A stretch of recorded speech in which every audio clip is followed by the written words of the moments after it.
Buenas noches, bienvenidos todas las personas que están en el día de hoy. Pedro Andrés Zuluaga, es un honor tenerte en nuestro espacio de Viernes de Letras como invitado y además en esta ocasión tan especial de la Feria del Libro. Quiero agradecer a toda la organización de la Feria del Libro que nos permitió abrir este espacio y gracias a ustedes por el interés de venir a escuchar entre todas las conversatorios, charlas que hay, acompañarnos hoy y esperamos que disfruten de este Viernes de Letras y que recuerden que periódicamente tenemos una programación en distintos, por lo general en la Universidad del Valle. Es comunicador social de la Universidad de Antioquia y magíster en literatura por la Universidad Javeriana. Entre sus publicaciones se destacan los libros Literatura, Enfermedad y Poder en Colombia, 1896-1935 de 2012, Cine colombiano, Cánones y Discursos dominantes de 2013, ¿Qué es ser antioqueño 2020? Y Todas las cosas y ninguna en busca de Fernando Molano Vargas en 2020. Es además autor de múltiples textos en libros colectivos y en medios colombianos e internacionales. En 2018 ganó el Premio Nacional Simón Bolívar de Periodismo en la categoría de Crítica en Prensa. Actualmente es docente universitario, programador de cine y columnista del diario digital Criterio. Pasadas esas introducciones, tenemos el gusto de escuchar esta noche a nuestro autor invitado, Pedro Adrián Zuluaga. Bueno, entrando ya en lo que nos compete, yo quisiera empecemos por generalidades, creo yo que es lo mejor. Entonces, por preguntarle al señor Pedro Adrián, ¿cómo llega usted a este asunto de analizar y estudiar los discursos alrededor de la enfermedad desde lo hegemónico y desde las disidencias? Estudié la maestría en literatura de la Universidad Javeriana y yo estaba muy interesado en analizar un fenómeno que atraviesa la sociedad colombiana, que es el fenómeno de la modernidad. O sea, entender por qué nuestra modernidad había sido o fue como sabemos que fue, es decir, un proceso traumático, interrumpido, que muchos investigadores piensan que ni siquiera ocurrió, una modernidad postergada. Y en el camino de esa pregunta me fui dando cuenta que si la modernidad era un discurso central o una aspiración fundamental de las élites, especialmente, entendiendo las élites en un sentido muy amplio, élites culturales, políticas y económicas, también había detrás de ese anhelo de modernidad un miedo y unas ansiedades muy particulares frente a lo que significaba la modernidad. Y me fui dando cuenta que tal vez el discurso, o sea, si la modernidad es un discurso solar, iluminista, proveniente de la Ilustración, de la idea de que los seres humanos podemos adueñarnos de la vida y por fuera de explicaciones trascendentes o religiosas, que detrás de ese discurso solar había un contradiscurso, digamos, nocturno o lunar, y que tenía que ver con la enfermedad, y que tenía que ver con la enfermedad no solo como con las cosas que le pasan a uno, a los cuerpos enfermos, sino también con la enfermedad como otro discurso lleno de posibilidades de construcción de metáforas sociales y construcción de subjetividades disidentes. Ahorita Juan Pablo hablaba de la enfermedad de la delincuencia. Creo que sin quererlo, Juan Pablo, bueno, o queriéndolo o siendo muy consciente de eso, estaba haciendo una metáfora en torno a la enfermedad. La delincuencia como una lepra, como una enfermedad, como algo que impide la salud del cuerpo social.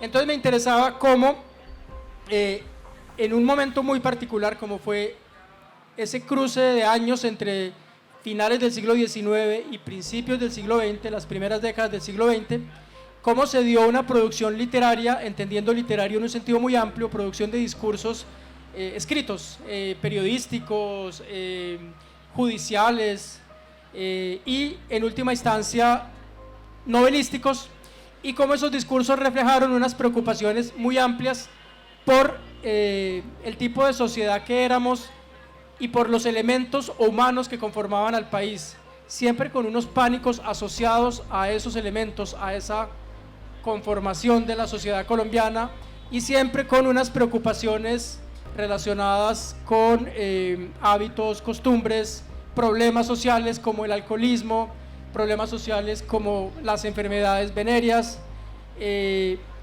un cruce de fenómenos donde por supuesto había una visión racista de la sociedad, donde unas élites se preguntaban cómo podíamos tener un país desarrollado con los elementos humanos que conformaban a Colombia, y siempre pensando que había un déficit y que había muchísimas cosas que solucionar.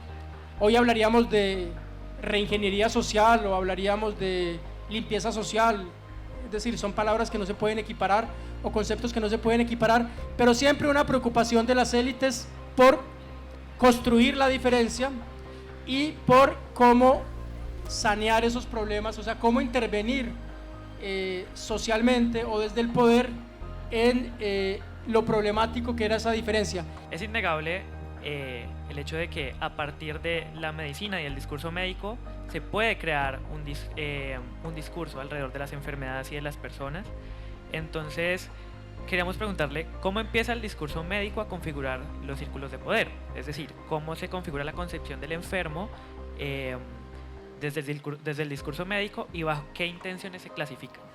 Las condiciones en las que se desarrolló la sociedad colombiana a principios del siglo XX efectivamente daban para que el gremio médico tuviera mucho poder, porque efectivamente había muchísimos problemas relacionados con lo que hoy llamaríamos la salud pública. Claro, el discurso de la salud pública es un discurso muy posterior, pero podríamos hacer un poco de anacronismo y pensar que estos médicos de la época de principios del siglo XX, muchos de ellos escritores, o que combinaban la medicina con la escritura literaria, pues estaban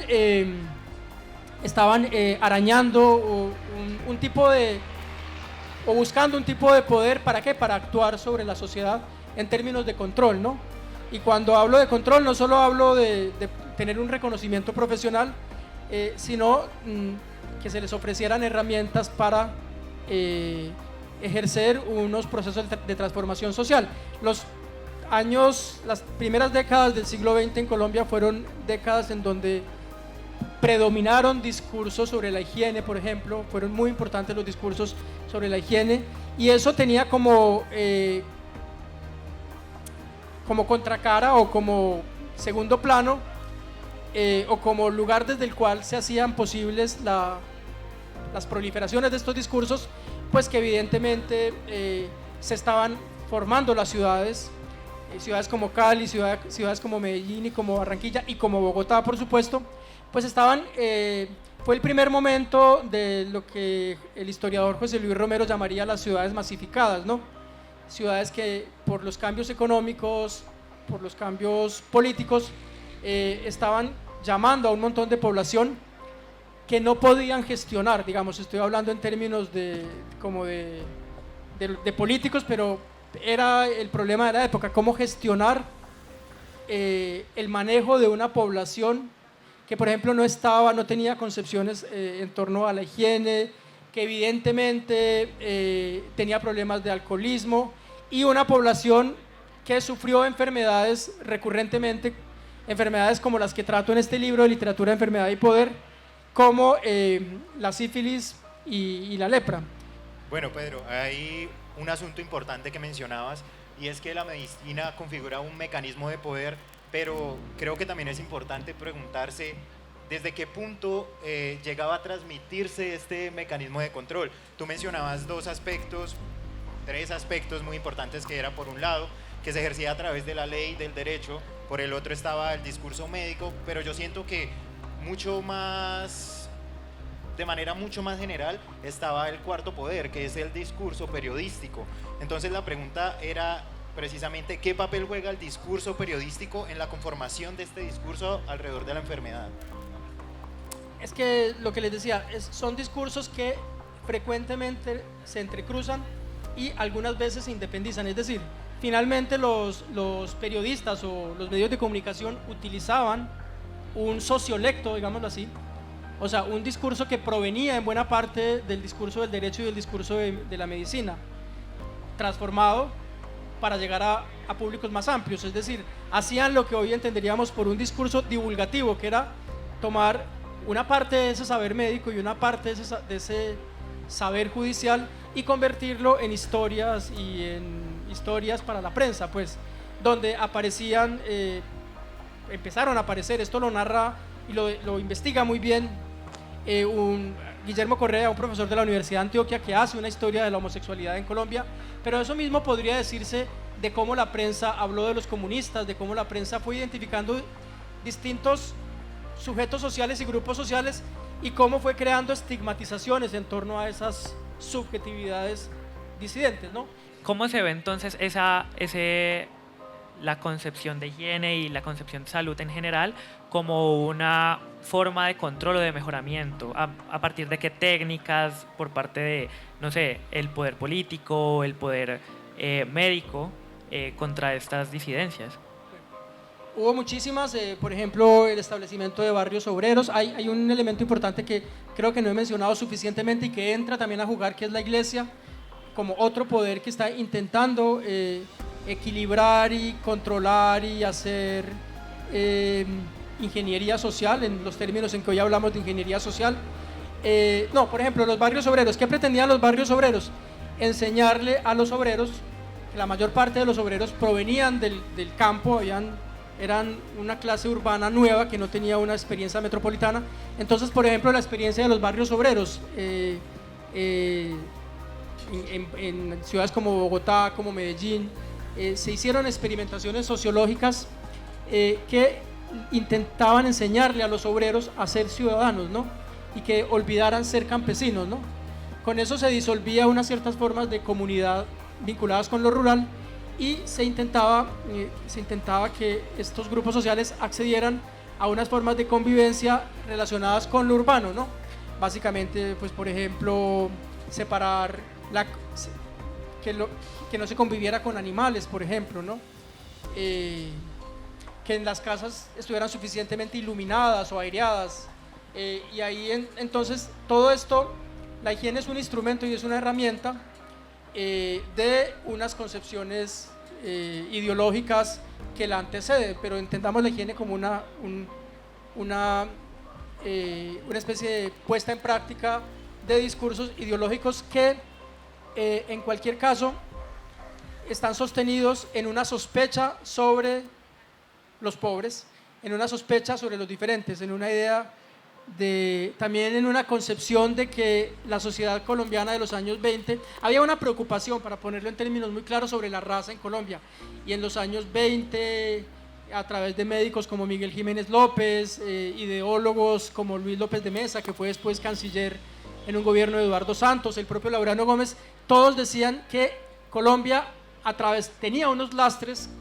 y que esos lastres tenían que ver con la manera como se conformó el país, es decir, eran discursos desvergonzadamente racistas, ¿no? ¿Cómo en la literatura, llamémosla la literatura del enfermo, hay una concepción que en gran medida se opone al discurso médico y en algunos casos al discurso periodístico, en el sentido en que es el enfermo el que está hablando? Tal vez podríamos relacionarlo con darle la voz al subalterno, este gran mito. Entonces quería preguntarte, ¿cómo se presenta la literatura como un espacio contestatario frente a los discursos médicos del poder, como el político o el médico? Si nos quedamos en los principios del siglo XX en Colombia, hay dos novelas fundamentales que yo analizo e investigo, que son disputas de escritores o de narradores con el poder médico. Una de ellas es De sobremesa, la gran novela decadentista o modernista de José Asunción Silva. Básicamente es una novela conformada por la lectura de un diario, el diario de José Fernández, una persona muy compleja que a finales del siglo XIX está somatizando, diríamos ahora, toda esa crisis del fin de siglo, de los cambios sociales del fin del siglo antepasado del fin del siglo XIX, y está disputando con el médico el poder para nombrar lo que pasa en su cuerpo. Entonces, si van a De sobremesa, el foco de la ironía punzante de José Fernández, o los focos principales, son los médicos, que son demasiado toscos según la ideología de José Fernández, o según lo que piensa José Fernández, para descubrir su malestar. Digamos que a finales del siglo XIX, que es la época, es una novela muy europeizante también, por supuesto, digamos que hoy la hablábamos en un almuerzo. Es una enciclopedia cultural muy densa la que trae a cuento, a primer plano, José Asunción Silva. Él está sobre todo mirando a referentes europeos y lo que está reflejando es cómo en Colombia una élite vivió nerviosamente, y cuando hablo de que vivió nerviosamente es cómo estaba enferma de los nervios.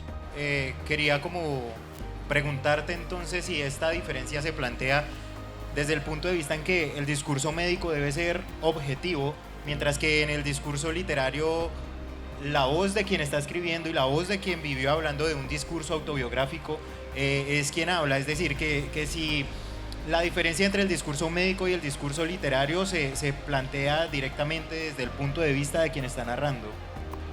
Es muy probable que una novela como De Sobremesa sea un antecedente muy claro de eso, ¿no? De una subjetividad que se expresa con toda su carga de diferenciación y de agenciamiento, ¿no? Como una subjetividad orgullosa de ser lo que es y que no se va a dejar dominar por un discurso que la ponga en cintura, ¿no?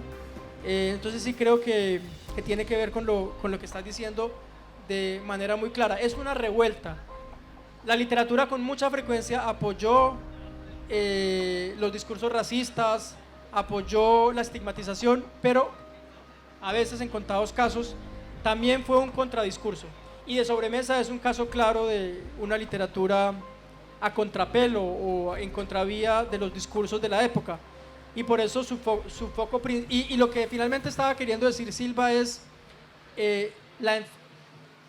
hay unos seres excepcionales en el espacio social que son los artistas, y más o menos diciéndole a los médicos, no nos jodan más.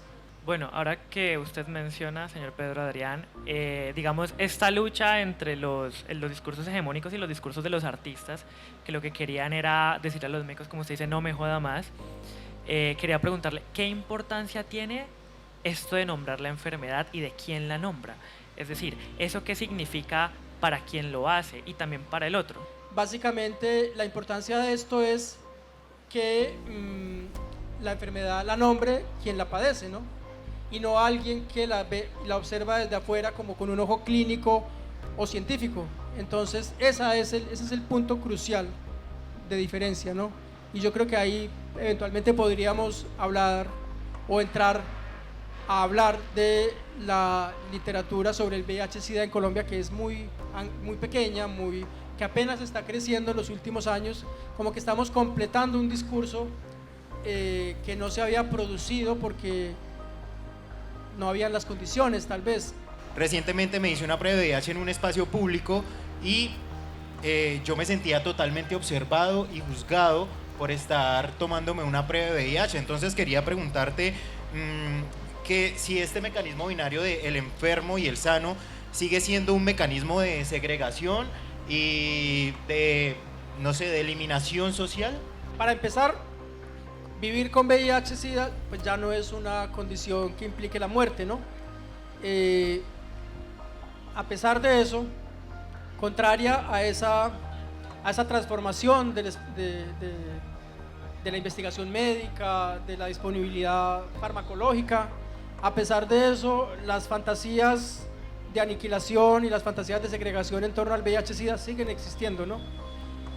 Por lo que hablábamos ahora, ¿no? Porque una cosa es el espacio cultural o jurídico, o en este caso médico, que logró que la enfermedad o que la condición del VIH-Sida se convirtiera en una condición y no en una sentencia de muerte, en algo con lo que se puede convivir. Eso va muy a la saga de las fantasías sociales sobre el VIH-Sida. Pero entonces sí creo que sigue existiendo muchísima desinformación y sobre todo muchísimo negacionismo en torno al VIH-Sida, y sobre todo, y en esto pues hay un estudio de referencia que es el de Susan Sontag, que ella primero publica la enfermedad y sus metáforas, y después, cuando aparece el VIH, publica el SIDA y sus metáforas, y habla de cómo hay ciertas enfermedades, hay ciertas enfermedades que como la lepra, por ejemplo, en el siglo XIX y principios del siglo XX, que se vuelven extraordinarios territorios para hacer metáforas sociales, ¿no? Yo en este libro menciono la prevalencia y la supervivencia de la figura del leproso como la figura del condenado en vida, ¿no? Como la enfermedad más vergonzosa de todas, ¿no? Hoy muy probablemente la palabra leproso haya salido del espacio social, ya no se usa como insulto, aunque por ejemplo hay una referencia muy reciente, es una carta que escribió Ingrid Betancourt desde la selva, hablaba de los secuestrados como los leprosos de la fiesta, es decir, ella estaba utilizando una metáfora viejísima que es bíblica y la estaba utilizando siglos después con una plena vigencia, es decir, hay ciertas enfermedades que tienen una extraordinaria capacidad de generar estigmatizaciones y el SIDA es una de esas enfermedades que además está asociada, que es distinto al cáncer, y eso lo analiza Sontag, está asociada a comportamientos moralmente reprochables, ¿no? Entonces, tú no tienes la culpa de tener cáncer, aunque hoy sí, ¿no? Hoy hay una cantidad de discursos que hablan de es que no expresaste lo suficiente, te reprimiste demasiado, entonces ahí tienes tu cáncer. Pero no es una enfermedad que esté realmente tan metaforizada como el SIDA, pero el SIDA sí, el SIDA tiene una escala de culpabilidades, lo hablábamos, ¿no? Entonces está el homosexual, el que se inyecta, el drogadicto, la prostituta, y en esa escala se va de la mayor culpabilidad, que generalmente las personas sexualmente disidentes y los drogadictos estaban en esa base de la mayor culpabilidad, hasta las personas que se contagian de VIH-Sida sin ningún comportamiento moral asociado. Qué sé yo, por ejemplo, un niño que se contagia a través de la madre, pues ¿quién le puede atribuir una culpa a un niño? Pero a un homosexual, a una persona trans, a un drogadicto, con toda seguridad sí le van a endilgar o sea, van a asociar enfermedad y comportamiento social. Se mencionaba que, digamos, existen políticas públicas y se han creado políticas públicas y médicas que van en pro, digamos, de que la gente se revise su estado serológico constantemente y que haya una conciencia sobre ser seropositivo. Yo quería preguntar porque, de hecho, recientemente salió una sentencia, creo que de la Corte, que decía que los medicamentos ahora tenían que ser de interés público, es decir, iban a ser de mucho más fácil acceso para las personas y el tratamiento del VIH-Sida ya no iba a ser solamente para personas que pudieran costarlo. A partir de la aparición de la pandemia se convierten en sujetos políticos que reclaman que los gobiernos se hagan cargo responsablemente de una pandemia que es un asunto de salud pública, ¿no? Y que se excluyan de ese discurso los elementos punitivos y de castigo echados a rodar por la derecha religiosa en muchos países del mundo, ¿no? Pat Buchanan, bueno, hay casos realmente vergonzosos de predicadores en Estados Unidos que hablaban de eso, del SIDA como un castigo, ¿no? Incluso mucha producción cultural pudo haber caído también en esa especie de vinculación entre unas formas de vida muy emancipadas, muy libres y un castigo, ¿no? Inconscientemente es probable que haya ocurrido así. Entonces creo que fundamentalmente esto de lo que habla es de una lucha social y de una historia épica de las disidencias sexuales. Yo pienso que nos convertimos en sujetos políticos, o sea, la sexualidad siempre es política, pero en sujetos políticos a partir del VIH, y por eso hay una historia épica detrás que fue narrada en los países del norte. ¿Cómo se ve actualmente esta categorización en general? No solamente en el VIH, sino también, digamos, en otras enfermedades que van apareciendo. ¿Sigue esta categorización vigente? Es decir, esta forma de poner a los culpables primero para intentar entender la enfermedad y quién es el que la causa. El primer programa que se funda en Colombia para atender a pacientes con VIH-Sida lo fundan en el Hospital Simón Bolívar, y lo funda este médico del cual no voy a acordarme ya el nombre, y lo funda por voluntad propia, ¿no? Por una decisión ética, no por un asunto institucional ni porque nadie se lo estuviera, o sea, sí se lo estaba demandando la indolencia o el sufrimiento del otro. O sea, cuando yo lo entrevisté, él me dice, es que aquí empezaron a llegar una serie de pacientes con una sintomatología muy parecida, y entonces yo vi pues que empecé a investigar y reunió un grupo de especialistas desde su hospital y de la Secretaría de Salud de Bogotá, junto con personas de la iglesia, y por voluntad de estas personas se creó un programa que buscaba atender integralmente a esos pacientes. Eso es una decisión ética, ¿no? No es una decisión gremial, ¿no? Entonces me parece importante considerar eso, que hemos hablado de los médicos como un gremio, pero hay que hablar también de los médicos como individuos. Entonces el novio de Fernando Molano, Hugo Diego Molina, fue atendido en este hospital por este médico del cual no me acuerdo el nombre. Gabriel Martínez, gracias, de verdad, gracias. Gabriel Martínez es un verdadero ángel. Y entonces él fue atendido, y lo trataron como un amigo, lo trataron como un ser humano. Seguramente hubo una atención psicosocial en un sentido muy amplio, entendiendo que el problema de una enfermedad no afecta solamente al paciente, sino a todo su entorno íntimo, y que, por ejemplo, el entorno íntimo de un homosexual en los años 80 en Colombia era muy precario, y que con mucha frecuencia las familias se enteraban de que este paciente de VIH era homosexual al mismo tiempo que se enteraban de que tenía SIDA, y era terrible porque era como vivir en el silencio y de repente salir del closet en 2 dimensiones, ¿no?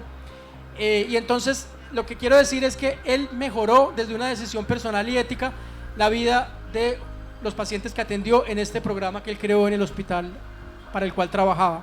Años después, 10 años después, cuando parecía que las cosas tendrían que ser mejor, porque se supone que socialmente tiene que haber una evolución en derechos y en conciencia, al hermano de Fernando Molano en el Hospital del Seguro Social, o sea, de las cosas que hacía Gabriel Martínez era permitirle a los cuidadores del paciente que se quedaran a dormir con el paciente, su pareja, su hermano, lo que fuera.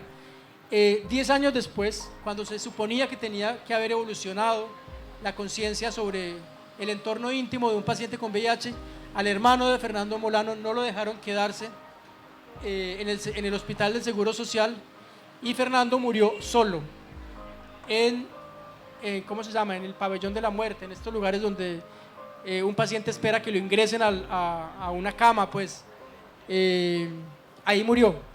¿Por qué? Porque había personas tomando decisiones, o enfermeras con prejuicios, o médicos muy poco compasivos, que no fueron capaces de reconocer el sufrimiento del otro, no fueron capaces de ver en ese rostro del otro el rostro de un humano, y tomaron decisiones, ¿no? Entonces me parece importante también, ya que hemos hablado de los médicos como una generalidad, también hablar de los médicos como individualidades que son que son sujetos éticos, ¿no? Y por eso Fernando Molano le hace un homenaje extraordinario a Gabriel Martínez en Vista desde una acera, y reconoce el tamaño de su bondad, ¿no?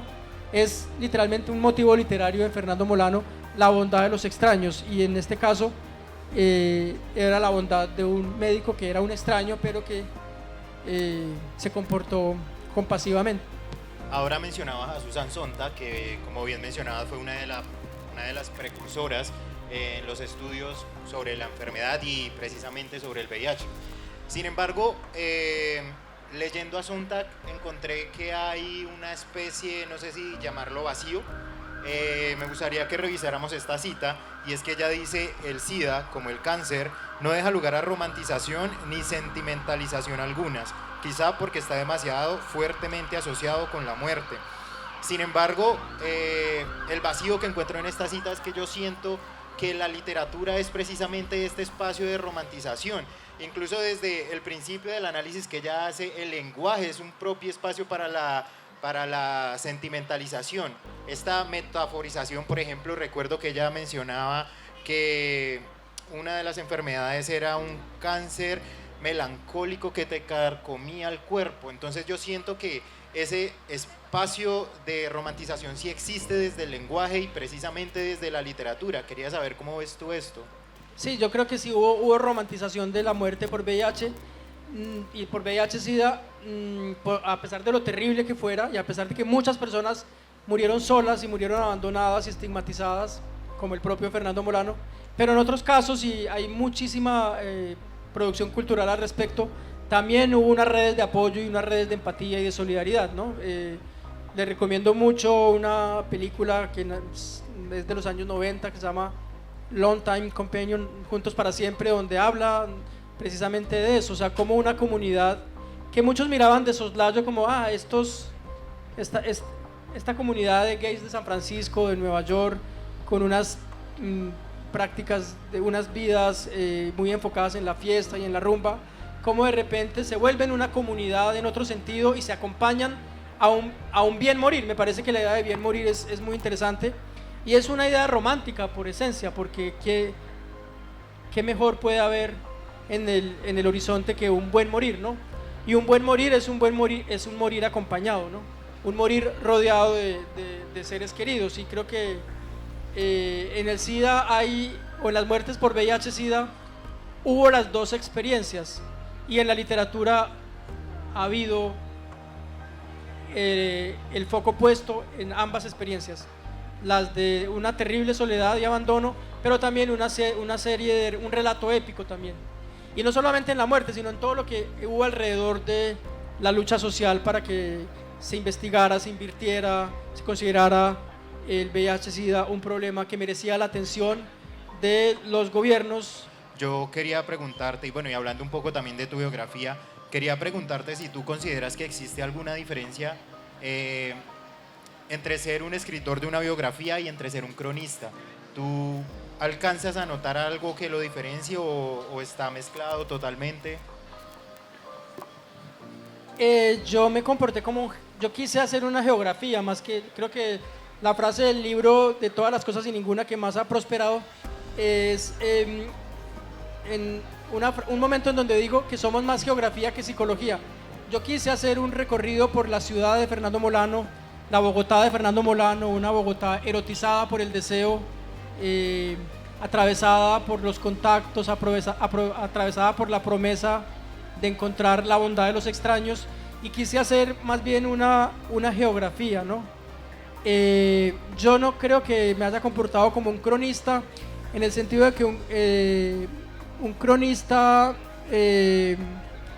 pues cronos, ¿no? El cronista se enfrenta al tiempo, ¿no? Y yo me enfrenté mucho más al espacio que al tiempo, ¿no? Y en eso creo que me diferencié un poco de el cronista literario o del periodista literario que hace una reconstrucción de los hechos, ¿no? Además, no pude hacerlo porque tenía tantos vacíos alrededor de lo que había pasado que yo solo podía reconstruir no la vida de Fernando, que es esencialmente escapadiza, huidiza, sino unas huellas de Fernando, las huellas que Fernando dejó en ciertos espacios, en ciertos amigos y por supuesto en su obra. Bueno, algo referente a la literatura de Fernando y de cómo él quería que fuera leída era precisamente esta condición de que no fuera leída como literatura homosexual, una literatura militante en pro de este movimiento, sino una literatura de amor en general. Entonces, pero quería preguntarle, Pedro Adrián, porque digamos que es innegable al ser en parte biográfica que hay una denuncia frente a las situaciones que pudo haber vivido Fernando. ¿La literatura de Fernando militaba? Y si lo hacía, entonces, ¿de qué manera? O sea, ¿podía hacerlo de una manera distinta a la que él pensaba que lo haría normalmente? Sí. Hay una denuncia, pero no se queda ahí. La denuncia es algo demasiado básico para entender la complejidad de la obra de Fernando Molano. Yo creo que hay una revuelta que es distinta a una denuncia, es decir, hay una revolución o hay una revuelta contra un estado de cosas, es decir, el estado de cosas de los hombres en Colombia en los años 80 y 90 era el de, bueno, voy a juntar tres cosas. Fernando era hombre, era pobre, era gay y tenía SIDA. Digamos, es lo que hoy llamaríamos una interseccionalidad de minorías, ¿no? Entonces era un ser destinado para la muerte. Por ser hombre, porque los hombres en Colombia son el botín de la guerra, de los distintos ejércitos. Por ser pobre, porque la guerra escoge a sus muertos entre los más pobres y lo sigue haciendo. por ser marica y porque le tocó ser además homosexual en la época del VIH. Es decir, por todos los lados estaba, su vida era una sentencia de muerte, era un ser para la muerte. Y él construye un edificio literario, perdón la palabra, la metáfora es un poco torpe, edificio literario, los edificios se caen y además hay especulación inmobiliaria. No, él construye una literatura que es una celebración de las potencias del erotismo y las potencias de la vida, y eso es de una lucidez política absolutamente extraordinaria y va en contra del sentido común de la época, que consideraba que los hombres, los gays, los pobres eran seres para la muerte y que el poder actuaba en relación con ellos, como decía hace un rato en relación con la aparición del SIDA, ¿no? Dejar morir, al poder básicamente le interesaba dejar morir. Y Fernando, que vivió la muerte en carne propia y la muerte de su persona amada, hace una literatura para hacer vivir o para restaurar a los ausentes, para recuperar a los ausentes. Por eso digo que Hugo Diego, su novio que se murió una década antes que él, es un extraordinario personaje literario, porque es como si toda la literatura que Fernando Morano escribe hubiese sido hecha para darle un lugar a ese ausente. Eso es todo lo contrario a una literatura de la muerte, ¿no? Bueno, ante todo, muchas gracias, fue magnífico el conversatorio y me abrió muchos panoramas.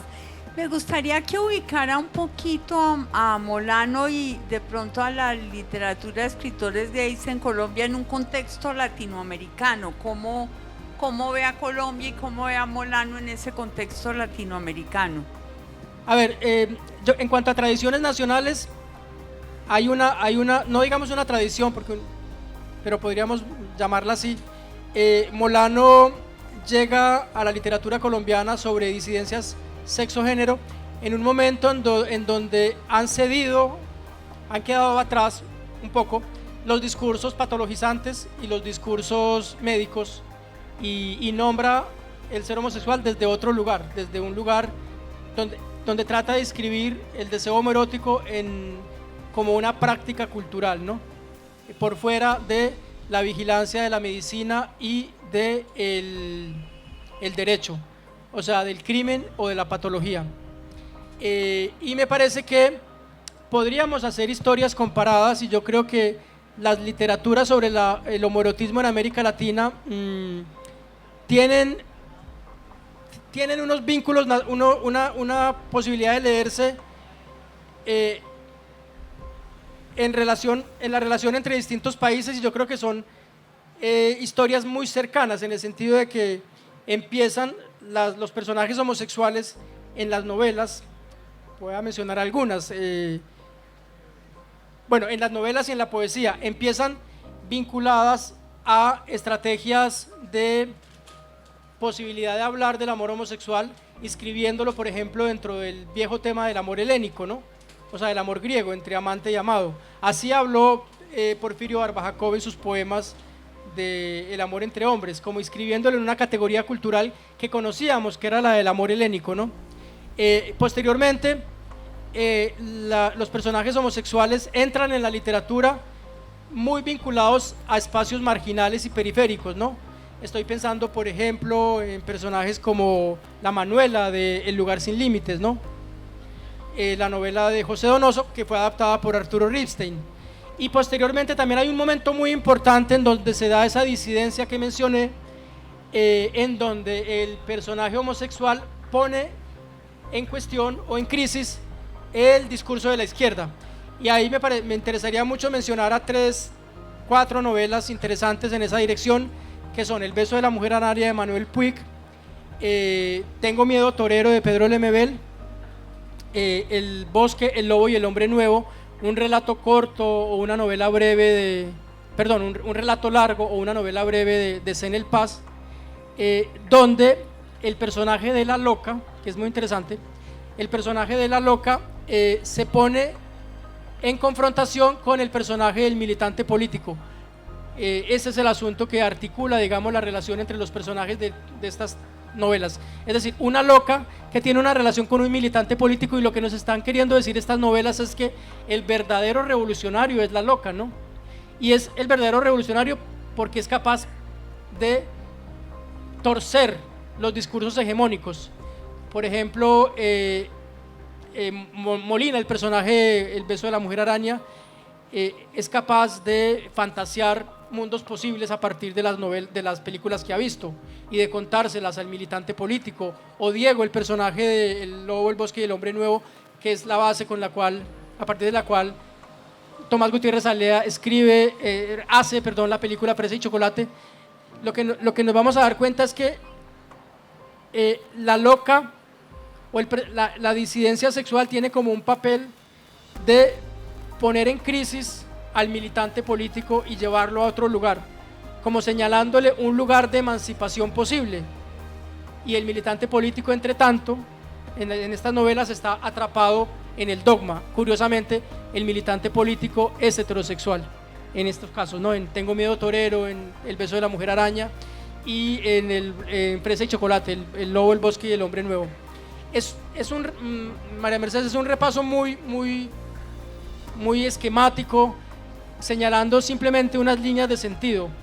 Pero por otro lado, pues podría mencionar una cosa que me parece muy importante, y tal vez con esto tengo que terminar, y es la literatura sobre las disidencias sexuales y de género en América Latina siempre es una literatura de el viaje. La condición para que el personaje disidente sexual o de género se logre expresar es en el exilio. Él tiene que viajar, o ella tiene que viajar, tiene que desplazarse del lugar, como una especie de metáfora de una desterritorialización del deseo o un escapar de la norma. Entonces, mucha de esta literatura ocurre en el exilio, ¿no? No solamente porque los autores se hayan tenido que ir de sus respectivos países para poder escribir la obra que escribieron, sino como que la condición de una emancipación sexual es una fuga del lugar, una fuga de la casa, una fuga del hogar patrio, o una fuga de ese espacio de la ley que es el espacio del padre, ¿no? Entonces se han tenido que ir. Fernando Vallejo se tuvo que ir de Colombia para poder escribir su monumento literario, que es El río del tiempo, ¿no? Y así muchos otros, ¿no?